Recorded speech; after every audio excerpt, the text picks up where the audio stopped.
Toda a minha família, cada um dos 23 membros, voou por 15 estados apenas para ver minha irmã estourar um balão cheio de confetes rosa.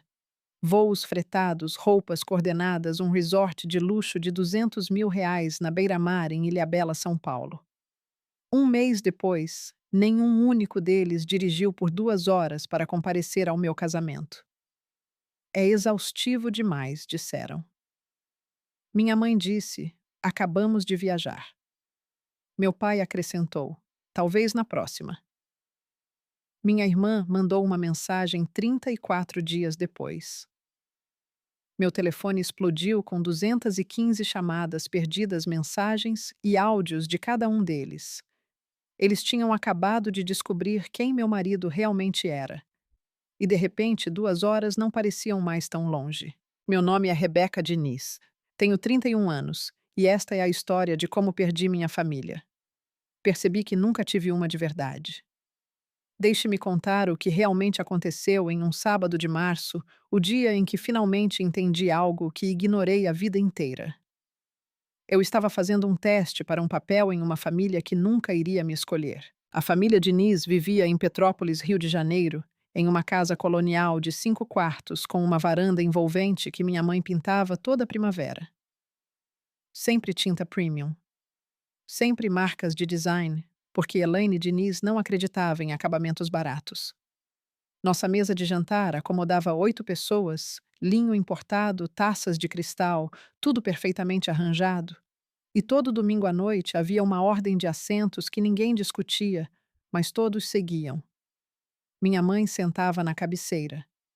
Meu pai, Carlos Diniz, sentava-se à direita dela, perto o suficiente para concordar, longe o suficiente para desaparecer. Minha irmã mais nova, Chloe, e seu marido Enzo Cavalcante sentavam-se um em frente ao outro, como se fossem a realeza. E eu sentava na ponta da mesa, bem ao lado da porta da cozinha, aquela que se abria a cada poucos minutos e batia na minha cadeira todas as vezes. Minha mãe era dona de uma rede de boutiques de roupas em todo o estado, a Maison Elise. Ela chamava isso de seu legado. Meu pai dirigia uma pequena empresa de consultoria estável, previsível e invisível. Não éramos pobres, mas em nossa casa o dinheiro não era a prioridade. A imagem era. Chloe, 4 anos mais nova que eu, era a criança de ouro ex-vencedora de concursos de beleza. Agora, uma influenciadora de estilo de vida com mais de 60 mil seguidores. Sorriso perfeito. Fotos perfeitas. Vida perfeita. Ela se casou com Enzo Cavalcante, um incorporador imobiliário que dirigia uma Range Rover preta e falava sobre retornos de investimento como se fosse uma conversa casual. Eles moravam em uma cobertura de 5 milhões de reais no Leblon. Tudo na vida deles parecia caro, porque era suposto parecer. E então havia eu, designer gráfica freelancer. Um apartamento de 1 quarto na Vila Mariana. Um Honda Civic 2017 com um amassado que nunca me dei ao trabalho de consertar. Minha mãe tinha um nome para o que eu fazia. Ela chamava de o hobby artístico da Rebeca. Há uma foto de família na lareira daquela casa, tirada há 3 natais. Se você olhar de perto, notará algo. Meu rosto está ligeiramente cortado na borda do quadro e ninguém nunca consertou. Ninguém nunca mencionou. Eu não percebi na época, mas exatamente 4 meses depois, cada pessoa sentada naquela mesa estaria me ligando, implorando, pedindo algo. E pela primeira vez na vida, eu diria não. Não começou com o casamento. Começou com uma pintura. Eu tinha 14 anos quando entrei em um concurso estadual de jovens artistas no Rio de Janeiro. Houve mais de 1.000 inscrições naquele ano, e a minha ganhou o primeiro lugar, uma paisagem a óleo, na qual passei 4 meses trabalhando. Minha professora de artes, Dona Márcia, chorou quando chamaram meu nome. Minha mãe prometeu que estaria lá, terceira fila, disse ela. Mas quando subi naquele palco, a fila inteira estava vazia. Enquanto eu estava lá, segurando uma placa com meu nome gravado em ouro, minha mãe estava do outro lado da cidade, em uma boutique, ajudando Chloe a provar um vestido de Miss. Dona Márcia me levou para casa naquela noite. Entrei ainda segurando meu prêmio e minha mãe mal olhou para cima. Ela estava ajustando a faixa de Chloe. Oh, querida, sinto muito, disse casualmente. A competição da Chloe é em 2 semanas. Você entende certo, sua pinturinha ainda estará lá amanhã. Não estava. Nunca foi exibida. Nem no corredor, nem na sala, nem mesmo no meu quarto. Eu não conseguia olhar para ela sem lembrar daquela fila vazia de assentos, mas a coroa da Chloe ficou no centro da sala por anos ainda brilhando, quando finalmente me mudei. Quando eu tinha 24 anos, encontrei minha pintura novamente. Estava na garagem de cabeça para baixo, enrolada em um saco de lixo enterrada sob caixas de faixas antigas da Chloe. Aquele foi o momento em que parei de pintar. Não porque perdi a habilidade, mas porque perdi o público que achava que importava. Levei anos para perceber que estive me apresentando para as pessoas erradas o tempo todo. Conheci Davi em uma pequena cafeteria em Santa Teresa, em uma tarde de outubro. Ele estava lendo uma cópia gasta de meditações. Eu estava esboçando um logotipo no meu iPad. Ele perguntou se eu era artista. Eu disse, designer freelancer. Ele sorriu. Mesma coisa, só que com notas fiscais. Eu ri. Ele me comprou outro café. Naquele dia, ele vestia uma camisa de flanela jeans e dirigia uma picape suja de lama. Ele me disse que trabalhava com investimentos. Presumi que se referia a planilhas e contas modestas. Namoramos por 8 meses antes de eu descobrir a verdade e não veio dele. Veio da minha melhor amiga Nara, agora advogada corporativa em Brasília. Estávamos no apartamento dela, compartilhando uma garrafa de vinho quando ela virou o telefone para mim. Rebecca, seu namorado, está na lista dos 30 abaixo de 40 da Forbes. Eu encarei a tela. Dave Colford, fundador e CEO da Colford Capital. Uma gestora de participações que administra bilhões. O mesmo homem, o mesmo sorriso tranquilo. A sala pareceu inclinar. Quando o confrontei, ele não negou. Ele apenas me disse o porquê. Quando eu tinha 12 anos, o sócio do meu pai roubou tudo, disse ele. Vi o dinheiro transformar pessoas em estranhos. Prometi a mim mesmo que nunca deixaria isso definir meus relacionamentos. Ele me olhou calmamente. Eu precisava saber se alguém ficaria mesmo achando que eu não tinha nada. Eu fiquei e guardei o segredo dele. Não por ele e por mim. Eu queria que minha família me amasse sem saber quanto o nome dele valia. Nara me avisou. Se eles descobrirem de repente, vão se importar. Eu disse que ela estava sendo dramática. Ela disse que estava sendo honesta. Davi me pediu em casamento em um sábado de manhã tranquilo. Sem multidão, sem câmeras, apenas nós dois sentados em um banco com vista para o Rio Douro, em uma viagem que fizemos, ou melhor, na vista chinesa. O anel era simples, mas deslumbrante. Uma safira azul profunda montada em platina. Para quem entendia de joias, era excepcional. Para minha família, era apenas bonitinho. Naquela noite, postei uma foto no grupo da família, o braço dele ao meu redor, o anel captando a luz. Ele pediu. Eu disse sim. 14 minutos depois, minha mãe respondeu. Que bom, querida. Então, imediatamente, seguiu com: Meninas, já decidimos a cor do chá de revelação da Chloe. Estou pensando em rosa antigo e dourado. Foi isso. Esse foi o anúncio do meu noivado. Quando Chloe ficou noiva 2 anos antes, minha mãe contratou um fotógrafo, deu uma festa para 80 convidados e postou sem parar por dias. Eu sei. Curti cada postagem. Enviei meus convites de casamento com 3 meses de antecedência. O local era uma vinícola em Bento Gonçalves, no Rio Grande do Sul, aninhada em colinas onduladas.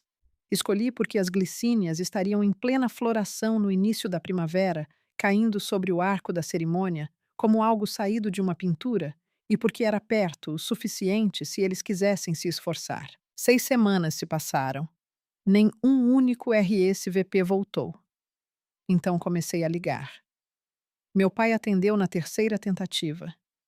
Ele hesitou, Limpou a garganta e disse: Sua mãe acha que pode conflitar com a agenda da Chloe. O bebê dela não nasce em 4 meses, respondi. Pai. Silêncio. O tipo que eu conheci a vida inteira.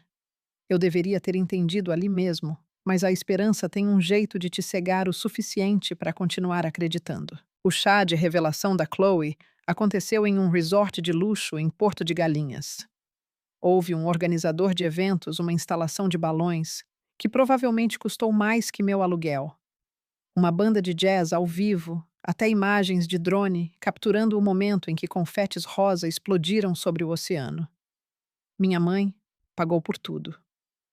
23 membros da família voaram para lá, tias, tios, primos, que eu não via há anos, todos vestidos em tons de rosa coordenados, porque minha mãe havia enviado um guia de estilo detalhado.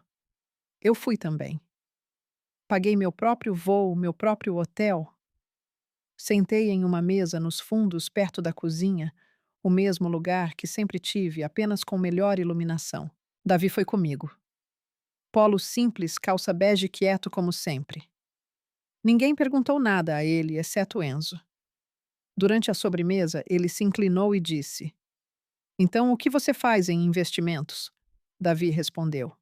Enzo sorriu com desdém. Tipo day trading. Davi tomou um gole de vinho. Algo assim. Então Enzo se virou, já falando de si mesmo. Estou tentando conseguir uma reunião com uma das maiores firmas de investimento do país. Se eu conseguir, estamos falando de dinheiro de verdade. Davi estava sentado a 1 metro de distância, imperturbável. Apertei a mão dele debaixo da mesa. Ele não reagiu. Perto da mesa do bolo, ouvi minha mãe falando. 40 mil, disse orgulhosa. Eu coloquei 15 do meu bolso. Só o melhor para a Chloe. Fiquei lá pensando nos meus convites de casamento parados em caixas de correio e ainda bati palmas quando os confetes caíram. As respostas finalmente chegaram 4 semanas antes do meu casamento. Cada uma dizia a mesma coisa: declinar. A tia Karen disse que estava cansada demais da viagem. Ela tinha acabado de voar para o Nordeste. O deslocamento para o meu casamento era subitamente demais. O tio Marcos disse que era longe demais para um fim de semana. Ele tinha cruzado o país para uma festa.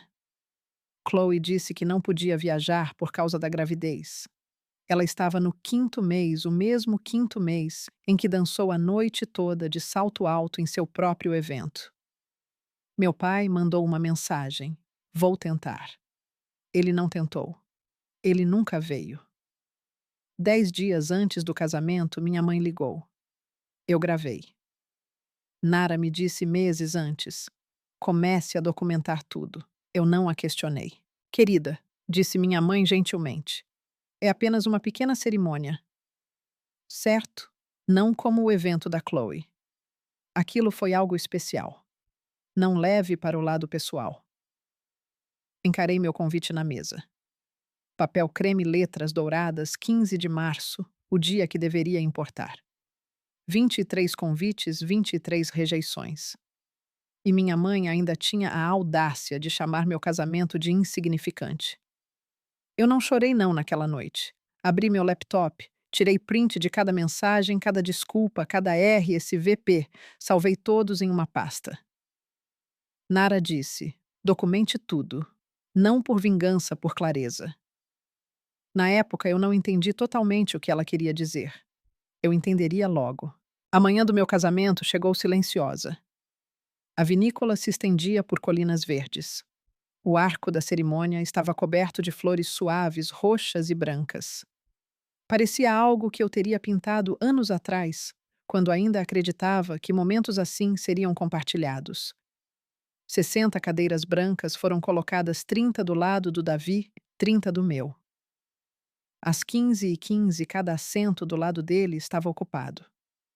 A mãe dele, Eleonora Colford, sentava-se na primeira fila elegante e composta. O irmão dele tinha voado do exterior seus amigos mais próximos, colegas, pessoas que escolheram estar lá.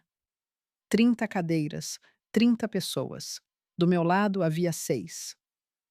Nara, 3 amigos de faculdade, 2 ex-colegas de trabalho e 24 cadeiras vazias. A cerimonialista se inclinou para mim gentilmente. Você quer mover alguns convidados para o outro lado. Olhei para aquelas cadeiras vazias, a luz do sol caindo sobre elas, como uma fotografia estática. Não, eu disse. Deixe-as. Eu queria lembrar. 10 minutos antes da cerimônia, Davi me encontrou. Ele segurou minhas mãos e disse baixinho: A ausência deles não é um fracasso seu, é deles. E um dia eles entenderão o que perderam. Eu assenti. Pela primeira vez acreditei nele. Durante a cerimônia, a mãe dele leu um poema sobre pessoas que ficam e pessoas que escolhem amar sem condições. Eu chorei. Não porque estava magoada, mas porque finalmente entendi algo que me recusei a aceitar por anos. Eu tinha passado minha vida inteira pedindo amor de pessoas que não tinham amor para dar. Às vezes, o que mais dói não é a distância. É perceber quem nunca esteve disposto a aparecer por você. Após a cerimônia, enquanto os convidados se misturavam e riam sob a luz da tarde, Nara me chamou de canto. Ela me mostrou o telefone. Minha mãe tinha postado uma foto. Almoço com a Chloe. Sorridentes, iluminação perfeita, legenda, dia de mãe e filha. No mesmo horário, na mesma tarde, a 2 horas de onde eu estava com um vestido de noiva. Ela escolheu ovos Benedict em vez do meu casamento. Olhei para aquelas cadeiras vazias. Elas não foram um erro. Eram provas. 3 dias depois, eu ainda estava no grupo da família. Não saí. Parte de mim queria ver o que diriam. O que disseram foi pior que o silêncio. Chloe mandou mensagem primeiro. Então, como foi o casamentinho, fez todo o estilo Pinterest. Minha mãe seguiu. Tenho certeza de que foi adorável. Querida, mande fotos quando puder. Sem desculpas, sem reconhecimento, apenas a suposição de que meu casamento não importava. Enzo acrescentou. Ouvi dizer que seu marido trabalha com investimentos. Parece divertido. Day trading. Certo. Então a tia Karen postou uma foto de um resort no México. Precisava disso depois de tanto viajar.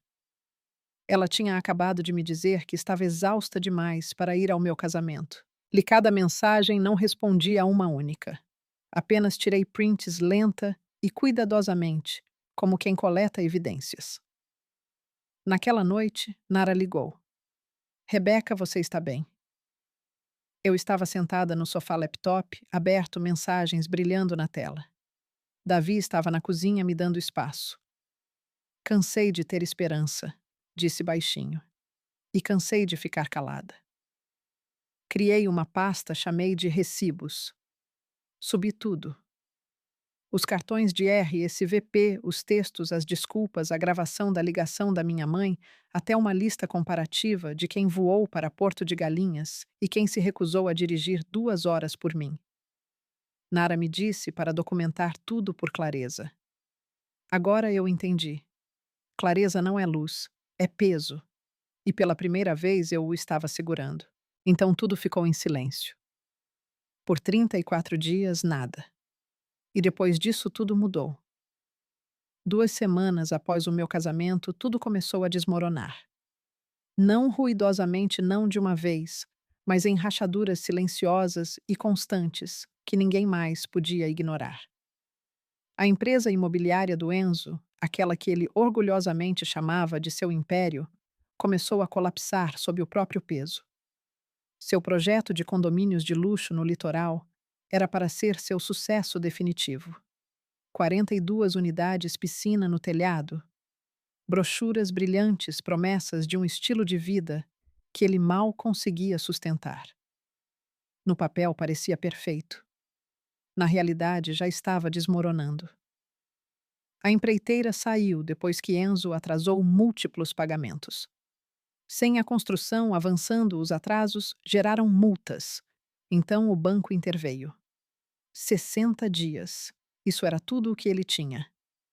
Levantar milhões ou perder tudo. Foi quando o pânico começou.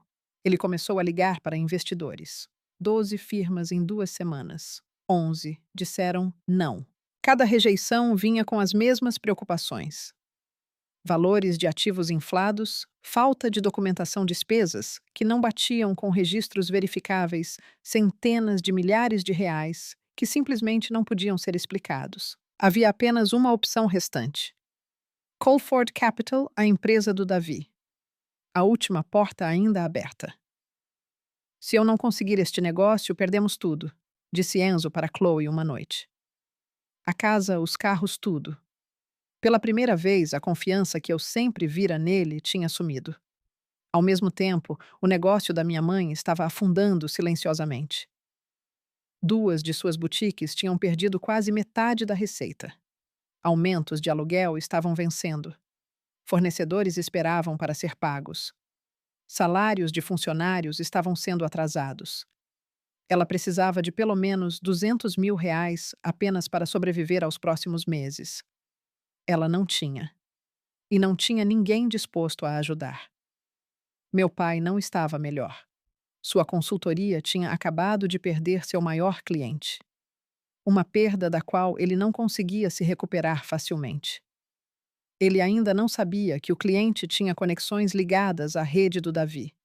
Tudo estava começando a colapsar. Não em caos, mas em uma reação em cadeia lenta e inevitável, como dominós. E a parte mais estranha, a mesma família que não pôde dirigir 2 horas para o meu casamento, não tinha ideia de que a resposta para todos os seus problemas estava sentada à minha frente no café da manhã todas as manhãs. Eles tinham ignorado isso. Assim como tinham me ignorado. A verdade apareceu em uma terça-feira. O sócio do Enzo estava preparando uma proposta para a Colford Capital. Processo padrão. Pesquisar a firma. Entender seu portfólio. Aprender com quem você está lidando. Ele pesquisou o nome do Davi e encontrou o artigo Forbes 30 abaixo de 40. Fundador e CEO. Bilhões sob gestão. A foto o encarava de volta. O mesmo rosto. A mesma expressão calma. O mesmo homem que se sentara quieto à mesa deles, meses antes, vestindo uma camisa simples, sem dizer quase nada. O mesmo homem que eles haviam desprezado. Ele encarou a tela. Então lentamente virou o laptop para o Enzo. Este não é o cara do casamento da irmã da sua esposa. Enzo se inclinou. Confusão. Reconhecimento. Então algo mais. Medo. 3 segundos. Foi tudo o que levou. Ele pegou o telefone e ligou para Chloe. Chloe ligou para minha mãe. Minha mãe ligou para meu pai. Em minutos tudo se conectou. Tudo fez sentido. Tudo mudou. Eu não ouvi isso deles. Ouvi da Nara. E o que ficou comigo não foi o que disseram. Foi o que não disseram. Nenhum deles disse: deveríamos ter estado lá. Nenhum deles disse: cometemos um erro. Nenhum deles mencionou meu casamento. A primeira coisa que minha mãe disse foi: isso muda tudo. Ligue para a Rebeca. Seja legal. Seja legal. Depois de 31 anos sendo invisível, sendo ignorada, sendo tratada como opcional. O plano dela não era pedir desculpas, não era refletir, não era nem reconhecer o que tinham feito. Era ser estratégica, ajustar, reposicionar. Sentei ali, segurando meu telefone, tentando processar, e percebi algo que doeu mais que qualquer outra coisa. Eu não sabia o que era pior ter sido ignorada todos aqueles anos ou ser subitamente lembrada pelo motivo errado. 34 dias após meu casamento, tudo mudou novamente. Era uma manhã de sábado tranquila. O tipo que geralmente começa devagar, mas não naquele dia. Meu telefone começou a vibrar na cabeceira. Implacável. Eu o peguei. Dezenas de chamadas perdidas, mensagens empilhadas, áudios, e-mails, notificações de todas as direções. Nomes que eu não via aparecer na minha tela há mais de um mês estavam subitamente em todo lugar. Pessoas que não conseguiram encontrar 2 horas para aparecer por mim, agora não conseguiam parar de me procurar. 215 tentativas de contato. E minha mãe sozinha tinha ligado 12 vezes. As mensagens não apenas vinham, elas inundavam uma após a outra, como se uma represa tivesse quebrado durante a noite. Rebeca, bebê, me ligue de volta. Sinto tanto sua falta. Vamos almoçar esta semana. Traga o Davi. Adoraríamos conhecê-lo melhor. Essa era minha mãe. A voz dela, no áudio, soava suave, quase calorosa, como se nada tivesse acontecido. Como se ela não tivesse dito a 23 pessoas para não irem ao meu casamento. Como se ela não tivesse escolhido outra pessoa em vez de mim repetidas vezes. Então, Chloe, ai meu Deus, Rebeca, por que você não me disse que o Davi é basicamente famoso? Devíamos nos reunir todos. O Enzo adoraria conhecê-lo adequadamente. Encarei a mensagem por um longo tempo. Adequadamente. Como se a primeira vez não tivesse contado. Como se o desprezo, o sorriso cínico, o desrespeito silencioso tivessem apenas desaparecido. Então, Enzo, o mesmo homem que se inclinou na mesa e reduziu o Davi a um hobby. O áudio dele soava ensaiado, cuidadoso, controlado. Oi, Rebeca. Acho que começamos com o pé errado. Eu realmente gostaria de tomar um drink com o Davi. Falar de negócios. Falar de negócios.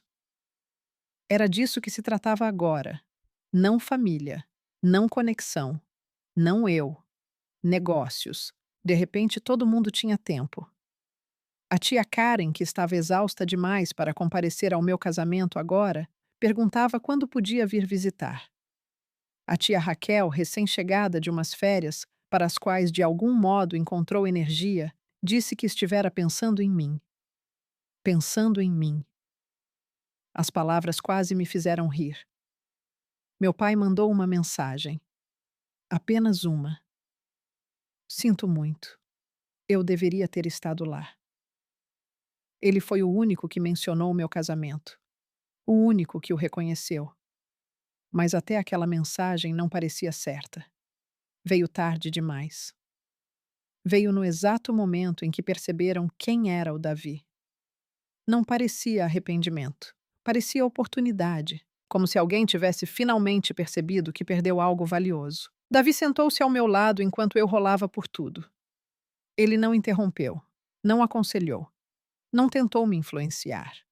Ele apenas leu silenciosamente por cima do meu ombro. Então disse: Sua decisão. Estou com você.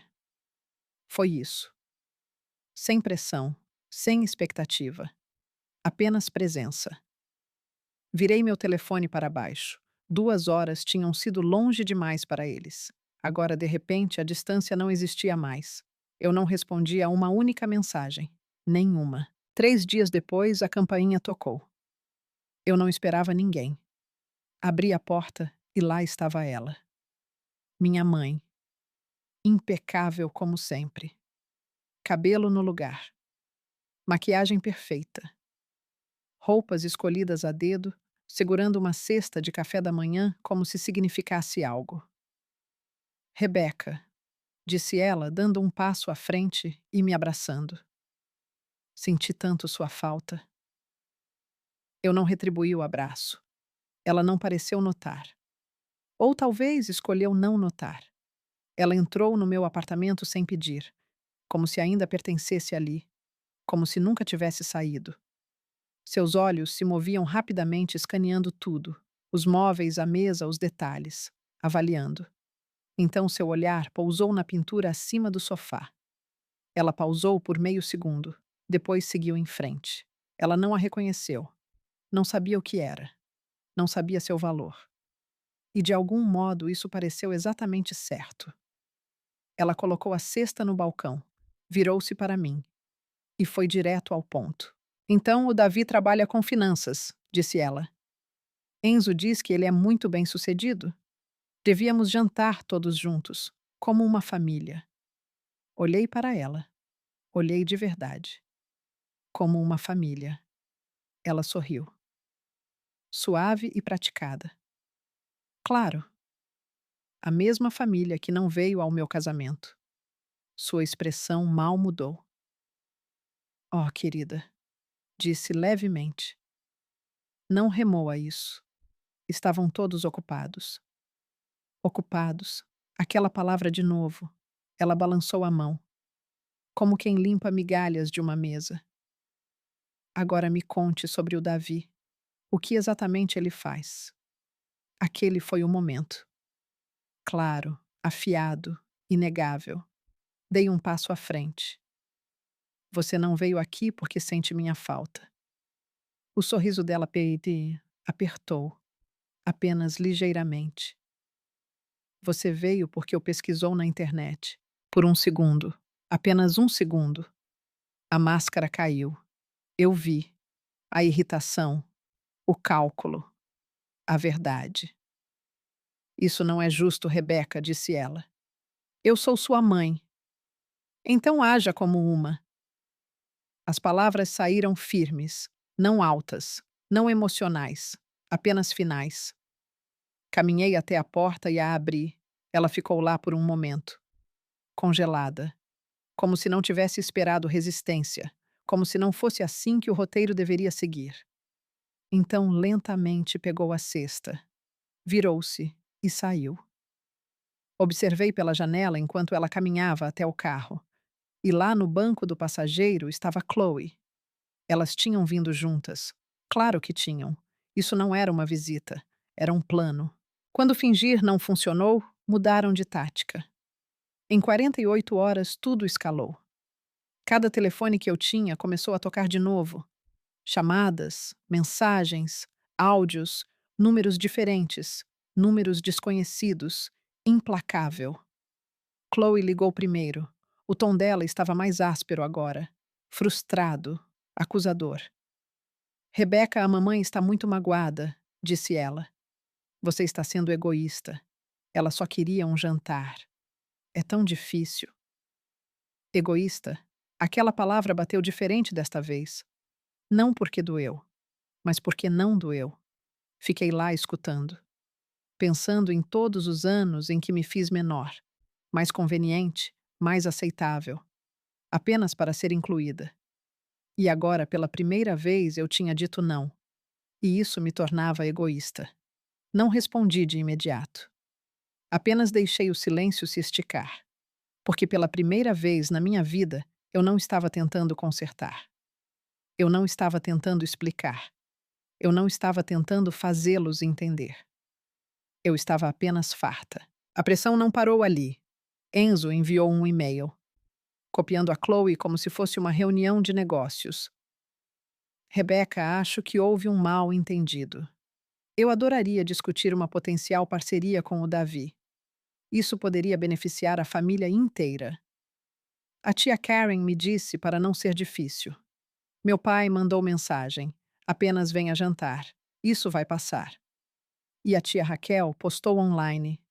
Família é tudo, me marcando para que todos pudessem ver. Bloqueei 8 números. Eles ligaram de novos. Bloqueei esses também. Começaram a usar telefones de outras pessoas. Meu apartamento começou a parecer sitiado por pessoas que nunca tinham aparecido quando precisei. Davi se ofereceu para intervir. Uma ligação dele poderia ter acabado com tudo. Balancei a cabeça. Se você resolver isso, eles não vão me respeitar. Só vão ter medo de você. Não é o que eu quero. Ele não discutiu. Apenas fez o jantar. Comemos em silêncio. O tipo de silêncio que parecia seguro em vez de vazio. Eles achavam que eu estava sendo teimosa. Não tinham ideia de que eu estava sendo intencional. Naquela noite chegou um áudio. 23:14. A voz da minha mãe. Suave. Tremendo. Quase desconhecida. Rebeca, eu sei que não tenho sido perfeita. Sei que cometi erros. Mas sou sua mãe. Por favor, não me exclua. Estou implorando. Sentei na beira da cama e ouvi 3 vezes. Meu peito apertou. Lágrimas escorreram antes que eu pudesse pará-las. Ela parecia real. Por um momento acreditei. Meu polegar pairou sobre o botão de ligar. Parte de mim queria voltar. Queria ser aquela garotinha de novo, esperando que sua mãe finalmente a escolhesse. Davi estava parado silenciosamente no batente da porta. Ele não disse nada. Não se moveu. Apenas esperou. E naquele silêncio liguei para Nara. Talvez eu esteja sendo dura demais, eu disse. A voz dela estava calma. Abra a pasta. Leia tudo de novo. Depois decida. Abri meu laptop. A tela iluminou o quarto. Cliquei na pasta rotulada Recibos e lá estava. Uma mensagem que minha mãe enviara para a Chloe, acidentalmente encaminhada para o chat errado meses antes. Não desperdice seu sábado no casamentinho da Rebeca. Ela vai ficar bem. Ela sempre fica. Aquela mensagem tinha ido para todos. Foi por isso que ninguém veio. Não foi distância.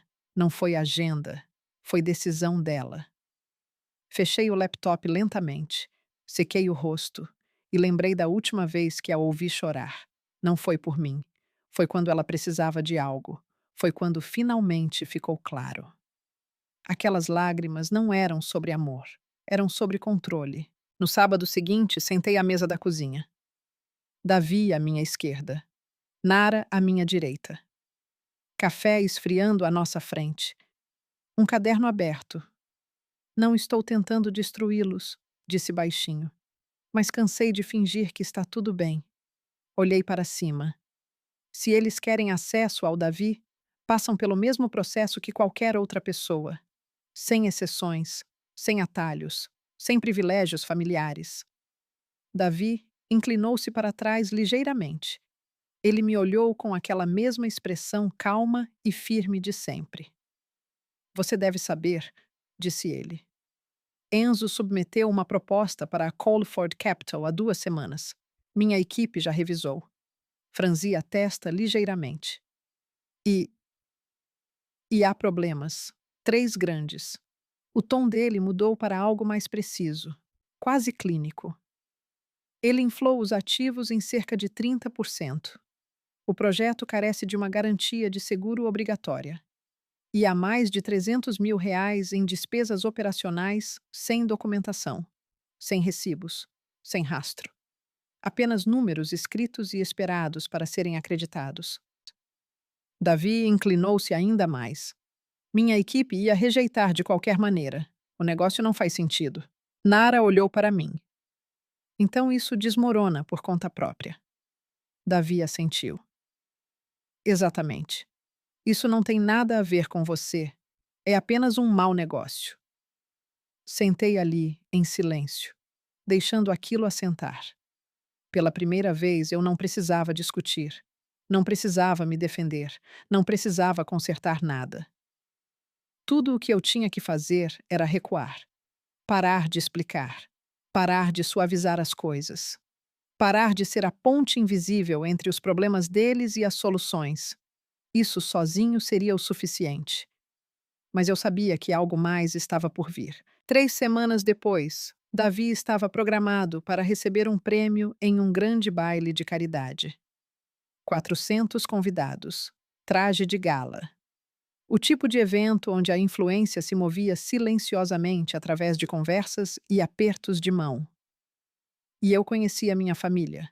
Se descobrissem, apareceriam. Nara deslizou uma pasta pela mesa. Dentro estavam prints impressos. Cartões de RSVP. Mensagens. Uma comparação lado a lado de quem voou pelo país pela Chloe e quem se recusou a dirigir 2 horas por mim. Isso não é por vingança, disse ela suavemente. É pela verdade. Eu assenti. Eu não queria machucá-los. Só queria que eles se vissem claramente, sem desculpas. A rejeição do negócio veio em uma segunda-feira. Limpa, profissional, final. Após análise cuidadosa, o investimento não atende aos nossos critérios devido a inconsistências financeiras e exposição ao risco. Enzo leu em pé em seu escritório. Então sentou-se. Então cobriu o rosto com as mãos. Ele ligou para Chloe naquela mesma tarde. Mais tarde, Nara me contou que foi a primeira vez que Chloe o ouviu chorar. Naquela noite, Enzo tentou falar diretamente com o Davi. Ligou para a linha do escritório. A resposta foi imediata e educada. O Sr. Colford não aceita chamadas não solicitadas, sem exceção, sem acesso, sem segunda chance. Enzo desligou. Sentou no carro em silêncio por quase 30 minutos. Então fez outra ligação. Para minha mãe. Preciso que a Rebeca fale com ele, disse ele. Se este negócio não sair, perdemos tudo. Minha mãe não hesitou. Deixe comigo. Em uma semana, ela garantiu uma mesa no baile. 25.000 reais. Dinheiro que ela não tinha. Cobrado em um cartão de crédito que já estava atrasado. 25.000 para sentar na mesma sala que o homem que ela nunca se importou em conhecer. 25.000 para consertar algo que poderia ter sido resolvido com 2 horas do tempo dela. A ironia pesava no meu peito. Enquanto o mundo do Enzo colapsava rápido, o da minha mãe se desfazia mais silenciosamente. 2 de suas lojas já estavam em dificuldades. Vendas caíram bruscamente. Aluguéis subindo. Fornecedores esperando. Ela precisava de dinheiro apenas para se manter à tona. Mas em vez de se adaptar, ela ignorou cada aviso, ignorou a mudança, ignorou conselhos, ignorou a realidade. E agora, a realidade a alcançava. O negócio que ela um dia chamou de seu legado estava escorregando por suas mãos. A imagem que ela passou décadas construindo estava começando a rachar. Tudo o que acreditavam ser estável não era. Tudo o que achavam que controlavam, não controlavam. E pela primeira vez na minha vida eu não estava lá tentando manter tudo unido. Não estava preenchendo as lacunas. Não estava dando desculpas. Não estava parada silenciosamente ao fundo, garantindo que tudo parecesse bem. Eu tinha me afastado. E sem mim lá, tudo começou a cair exatamente onde sempre iria cair. O que tornava pior era que eu já tinha tentado ajudá-la muito antes de tudo desabar. 2 anos antes, eu estava sentada naquela mesma mesa de jantar, no mesmo lugar, perto da porta da cozinha, observando todos falarem sobre mim, como se eu não estivesse lá. E em um momento de silêncio, disse à minha mãe que poderia construir todo o negócio online dela.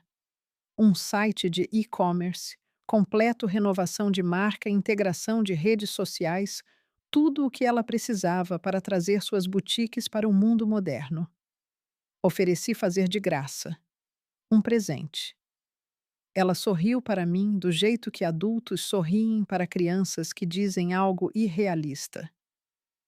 Querida, fique com seus desenhinhos, disse ela. Varejo é um mundo diferente. Um. Lembro-me de assentir, fingindo que não importava. Mas agora, aquele mundo diferente estava se fechando sobre ela por todos os lados. Vendas caindo, aluguel subindo. Contas acumulando mais rápido do que ela conseguia esconder. Ela precisava de pelo menos 1 milhão para manter as lojas restantes abertas. O banco queria um avalista, um investidor, algo sólido. Ela não tinha nada. Então ouviu sobre o Davi. E de repente tudo mudou. Se Davi pudesse salvar o negócio em colapso do Enzo, certamente poderia salvar o dela também. 2 problemas, uma solução. E pela primeira vez em anos, eu não era invisível para ela. Naquela noite, ela ligou para o meu pai. Nós vamos àquele baile, disse ela. Não me importa o custo. Compraram uma mesa que não podiam pagar.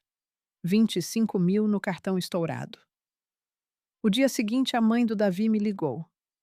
Rebeca, disse ela gentilmente, sua família acabou de reservar uma mesa para o baile. Isso é intencional. Fiquei na janela olhando para a rua silenciosa lá embaixo. Acho que eles não entendem o que intencional significa, eu disse. Na noite anterior ao baile, fiquei em frente ao espelho no apartamento do Davi. As luzes da cidade se estendiam atrás de mim, refletidas no vidro. O vestido que ele escolhera era simples e elegante, o tipo de beleza que não exigia atenção, mas aprendia mesmo assim. Eu ainda mantinha meu antigo apartamento. Nunca desisti dele.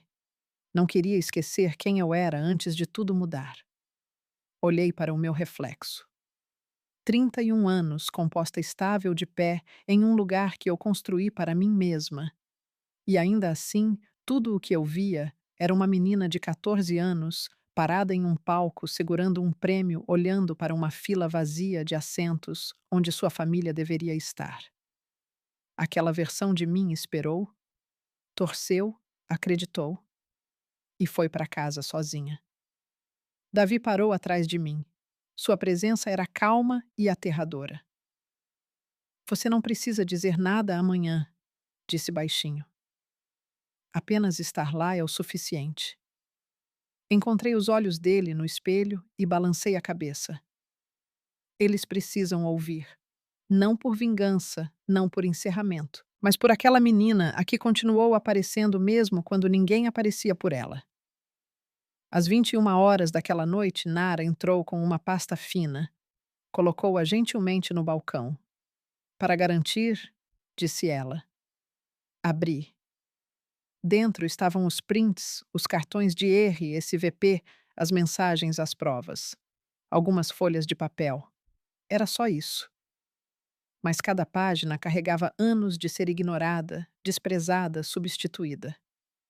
Não pesava nas minhas mãos, mas parecia pesado em tudo o que representava. Fechei a pasta lentamente. Olhei-me uma última vez.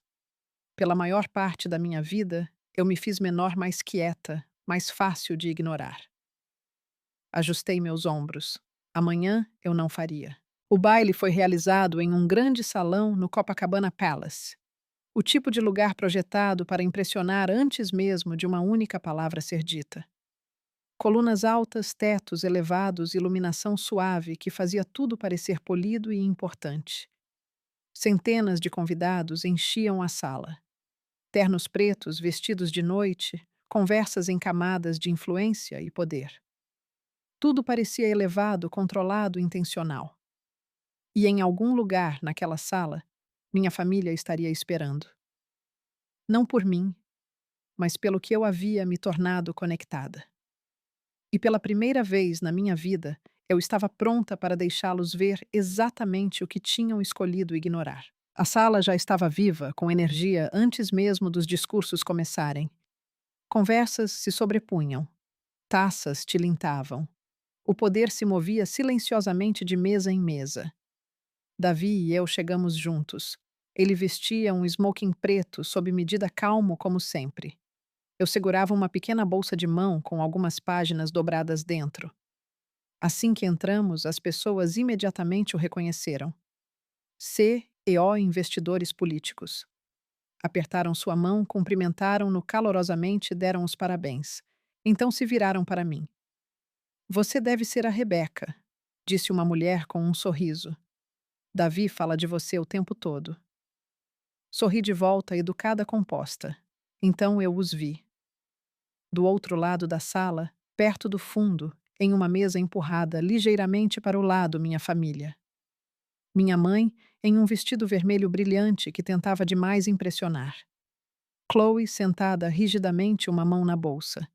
Enzo ajustando o paletó. Meu pai olhando para baixo para onde a mesa. Eles ainda não tinham me visto. Estavam escaneando a sala procurando pelo Davi. Não percebiam que eu já estava lá observando-os. O anfitrião subiu ao palco. Por favor, deem as boas-vindas ao homenageado desta noite, fundador da Colford Capital, Davy Colford. A sala explodiu em aplausos. Davi levantou-se. Eu também. 400 pessoas aplaudiram. E do outro lado da sala, tudo mudou. Minha mãe congelou. Sua taça parou no meio do caminho. Pela primeira vez na vida, vi medo no rosto dela. Davi falou com confiança tranquila. Ele não correu. Não atuou. Falou sobre responsabilidade, sobre impacto, sobre o que o sucesso realmente significa. A sala ouviu. Então ele pausou, olhou diretamente para mim. Quero agradecer à pessoa que me lembra todos os dias que o sucesso não é sobre o que você constrói. É sobre quem está ao seu lado quando você não tem nada. Minha esposa, Rebeca. O holofote me encontrou. Eu me levantei e a sala inteira se levantou comigo. Aplausos preencheram cada canto daquele salão. Na mesa deles, tudo desmoronou. O rosto da minha mãe perdeu a cor. Chloe apertou o braço do Enzo. Enzo não se moveu. Meu pai olhava para baixo como se não conseguisse olhar para cima. Após o discurso, vi-os vindo. Minha mãe liderava o caminho. Postura perfeita, sorriso já no lugar. Rebeca, disse ela, abrindo os braços. Olhe para você. Estamos tão orgulhosos. Ela estendeu a mão para mim. Eu não me movi. Oi, mãe, eu disse calmamente. Interessante você ter vindo aqui. Você não pôde ir ao meu casamento, mas aqui não foi longe demais. O sorriso dela vacilou. Oh, querida, não seja assim. Estamos aqui para te apoiar. Você está aqui porque o Enzo precisa de dinheiro. As palavras atingiram forte. Pessoas próximas se viraram. O ar mudou. Por um momento ninguém falou. Então ela se recuperou. Este não é o lugar. Você tem razão, mãe, eu disse. O lugar era o meu casamento a 2 horas de distância. Você não foi. Enzo deu um passo à frente rapidamente. Rebeca, vamos conversar em particular. Tenho uma proposta para o Davi. Abri minha bolsa, tirei uma página dobrada e entreguei a ele.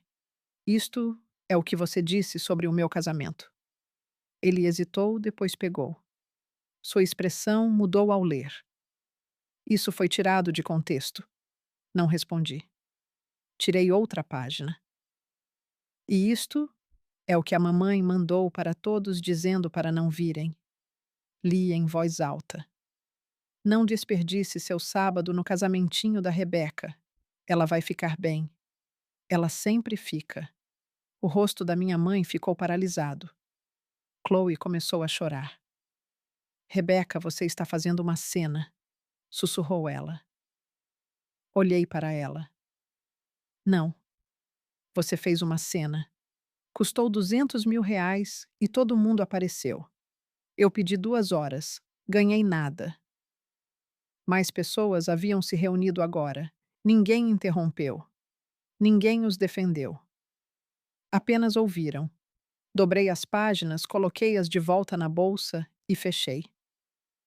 Você não foi ao meu casamento porque não valia o seu tempo, eu disse. Você veio aqui porque meu marido vale o seu dinheiro. Eu sei a diferença. E agora todo mundo também sabe. Enzo abandonou o teatro. Rebeca, qual é? Disse ele, a voz falhando. Isso é negócios. Você não pode deixar as emoções destruírem um acordo como este. Antes que eu pudesse responder, Davi deu um passo à frente. Ele estivera parado silenciosamente o tempo todo. Sua voz era calma, firme e inegável. O negócio foi rejeitado há 3 semanas, senhor Cavalcante. Suas finanças não atenderam aos nossos padrões. Isso não tem nada a ver com a Rebeca. Enzo o encarou sem palavras, como alguém que acaba de perceber que a porta nunca esteve aberta.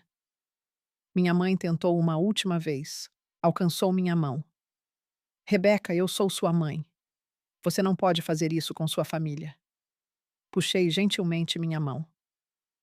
Você já escolheu qual família importava, eu disse. Só estou respeitando sua escolha. Chloe chorava agora, o rímel escorrendo uma mão descansando na barriga. Isso não é justo. Rebeca, eu estou prestes a ter um bebê. Olhei para ela em silêncio. Espero que você apareça por ela, eu disse, do jeito que ninguém apareceu por mim. A sala ficou em silêncio. Ninguém se moveu. Ninguém falou. Meu pai estava atrás deles, mãos nos bolsos, evitando meus olhos. Então, finalmente, ele disse: Sinto muito. Eu deveria ter estado lá. Por um momento, quase acreditei nele. Por um momento, quis ser aquela menina de novo a que achava que o silêncio significava bondade. Mas eu sabia melhor agora. Eu sei, pai, disse suavemente, mas o sinto muito, dito aqui hoje, não significa a mesma coisa. Significa apenas que você precisa de algo. Virei-me e peguei o braço do Davi e caminhei de volta para a mesa principal. A mãe dele estava esperando. Seu sorriso era gentil e real. Atrás de mim tudo ficou quieto. Pela primeira vez na vida, minha mãe não tinha nada a dizer. O resto da noite traçou uma linha clara. O calor preenchia cada parte da sala, exceto uma. Na mesa deles, ninguém se aproximava. Ninguém falava com eles. Eles sentavam sozinhos, cercados por pessoas que tinham acabado de ver a verdade. A mudança na sala foi imediata. Dois membros do conselho que ouviram tudo se afastaram silenciosamente. Uma delas, uma mulher que fora a maior cliente do meu pai, inclinou-se para o marido e disse algo baixinho. Depois disso, ela nunca mais olhou na direção do meu pai. Enzo fez uma última tentativa. Aproximou-se de um homem no bar, apresentou-se e correu com uma proposta em menos de 1 minuto. O homem ouviu, tomou um gole da bebida e disse calmamente: Acho que você deveria focar na sua família primeiro. Depois se afastou. Chloe saiu antes da sobremesa. Passou 10 minutos chorando no banheiro antes de chamar um carro e ir embora. Minha mãe ficou um pouco mais.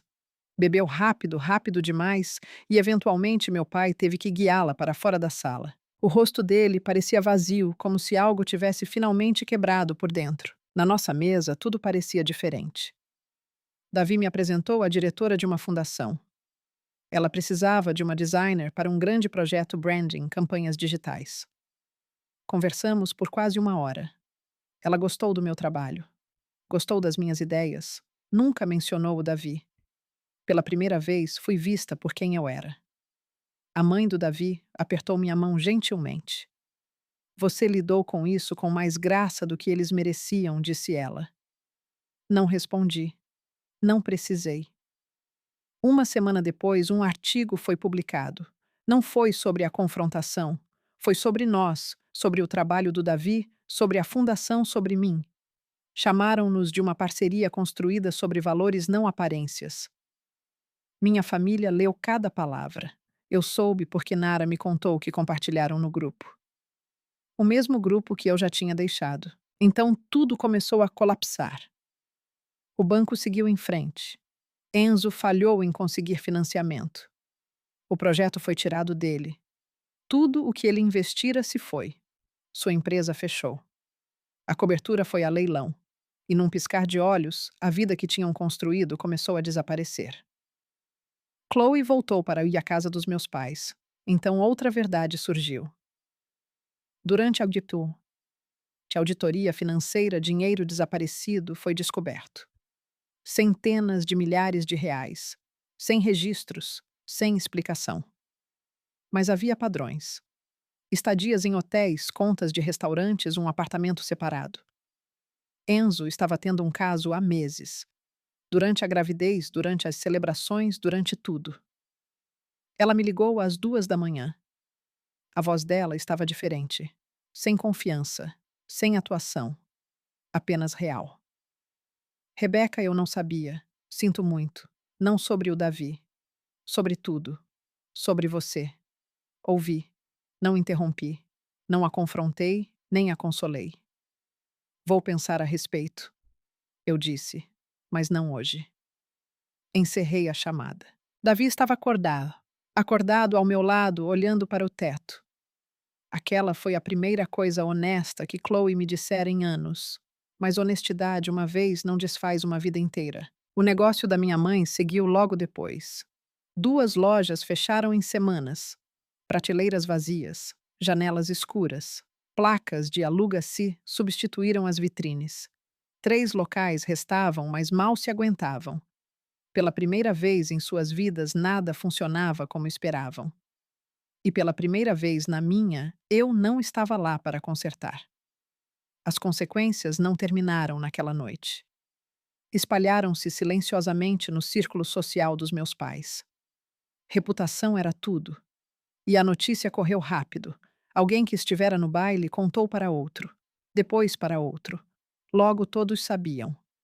Uma mãe que disse a toda a família para faltar ao casamento da própria filha, apenas para aparecer quando descobriu quem era o marido. Aquela história seguiu minha mãe por toda parte. Os convites pararam de chegar. As pessoas pararam de ligar. Os mesmos círculos que ela passou décadas construindo lentamente se fecharam para ela. Uma semana depois, ela foi removida de um comitê do qual fizera parte por anos. Outra ligação veio para o meu pai. Sua maior cliente encerrou o contrato. Preciso de alguém em quem eu possa confiar, disse ela. Ele não discutiu. Não podia. Minha mãe tentou uma última vez controlar a narrativa. Postou uma foto antiga minha quando criança, tinta nas mãos, sorrindo com uma legenda de orgulho que nunca me demonstrou na vida real. Eu denunciei a postagem. Depois a bloqueei. Nara me contou depois sobre um momento que ouviu de alguém que trabalhava em uma das lojas da minha mãe, tarde da noite, as luzes ainda acesas, a loja quase vazia. Minha mãe, sentada sozinha, cercada por espelhos e silêncio, perguntando em voz alta: quando me tornei essa pessoa? Mas ela ainda não ligou para pedir desculpas. Ligou para perguntar se eu poderia fazer o Davi revisar o plano de negócios dela. Isso foi tudo o que eu precisava saber. 3 semanas após o baile, sentei à minha mesa. A mesma pequena mesa onde sempre trabalhei, o mesmo lugar onde construí tudo sozinha. Escrevi cartas, uma para cada um deles. Nara revisou-as cuidadosamente, garantindo que cada palavra fosse clara e final. O que restou foi simples. Não escrevo isso por raiva. Escrevo por clareza. Por 31 anos esperei que esta família me visse. Eu me fiz menor, mais quieta, mais fácil de ignorar. Nunca foi o suficiente. Vocês viajaram por estados para uma celebração. Não puderam dirigir 2 horas para o meu casamento. Vocês encontraram meu marido em 34 dias, mas nunca me encontraram em 31 anos. Desejo o bem a vocês, mas não estarei mais disponível.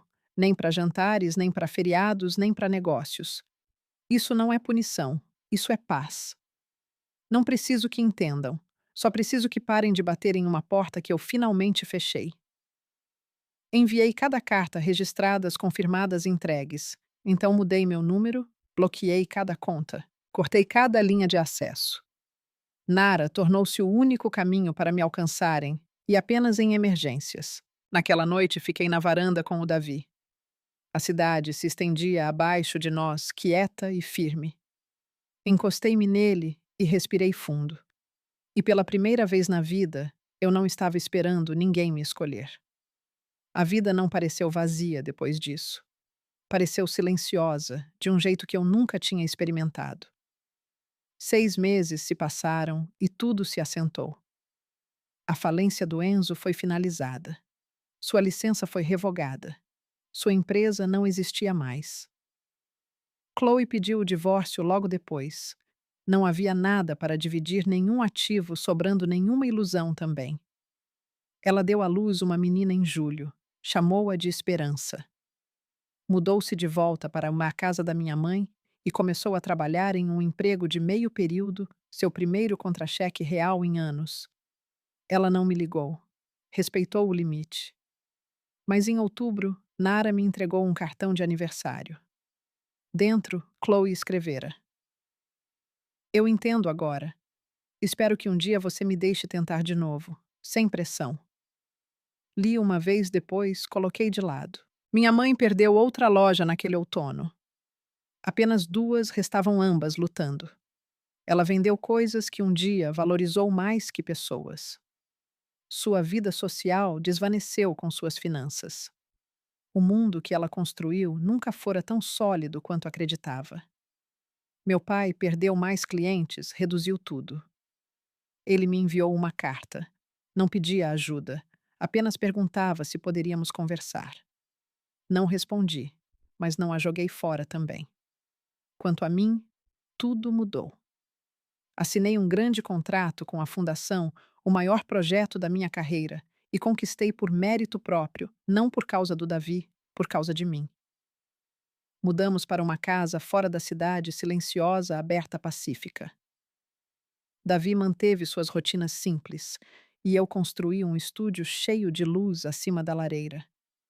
Finalmente pendurei aquela pintura a que fiz aos 14 anos, a que ninguém nunca exibiu.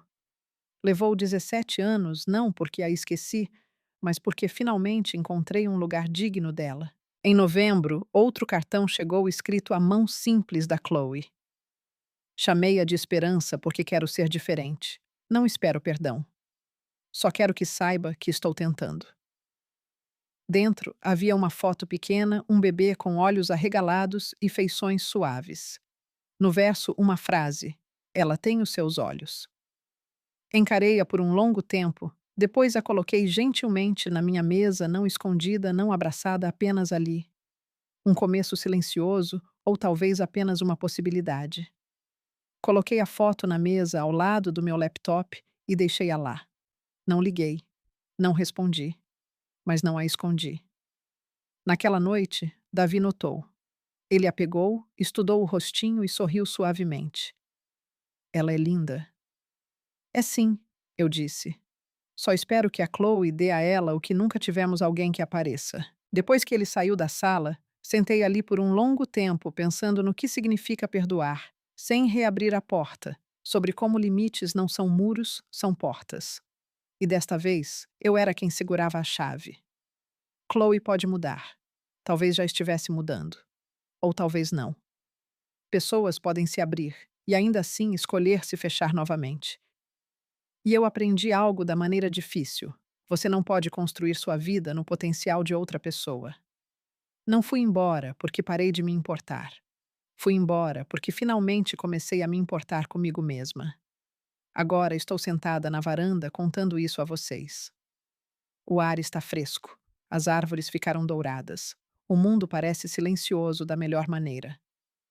Há uma xícara de café na minha mão. Davi está lá dentro fazendo o jantar. A mesma receita simples da noite em que tudo mudou, a noite em que parei de atender chamadas e comecei a escolher a mim mesma. Meu telefone está mais silencioso agora, sem mensagens constantes, sem conversas vazias. Apenas alguns nomes que importam. Pessoas que aparecem. Pessoas que ficam. O antigo grupo da família se foi. Os longos jantares onde eu me sentia invisível se foram. Até aquele assento vazio na ponta da mesa se foi porque eu finalmente me levantei e me afastei dele. Minha mãe estava certa sobre uma coisa. Meu casamento não foi nada como o da Chloe. O dela foi uma performance. O meu foi uma promessa. E as únicas pessoas que precisavam testemunhá-lo eram as que estavam realmente lá. Pego meu iPad e começo a esboçar. A imagem vem naturalmente. Uma única cadeira em um campo de flores silvestres, não vazia apenas esperando. Davi sai e senta ao meu lado. O que você está desenhando? Ele pergunta. Algo que eu deveria ter criado há muito tempo. Ele sorri. O céu escurece. A noite se instala e percebo algo que gostaria de ter entendido anos antes. O oposto do amor não é o ódio, é a indiferença. É apenas aparecer quando é conveniente. Se há uma coisa de que me orgulho, não é o que eu disse naquela noite no baile. É o que senti na manhã seguinte. Olhei para o meu telefone e, pela primeira vez na minha vida, não senti que nada estava faltando. Eu não perdi minha família em um momento. Eu os perdi lentamente em todos os momentos em que eles não apareceram. E talvez essa seja a primeira lição que aprendi com tudo isso.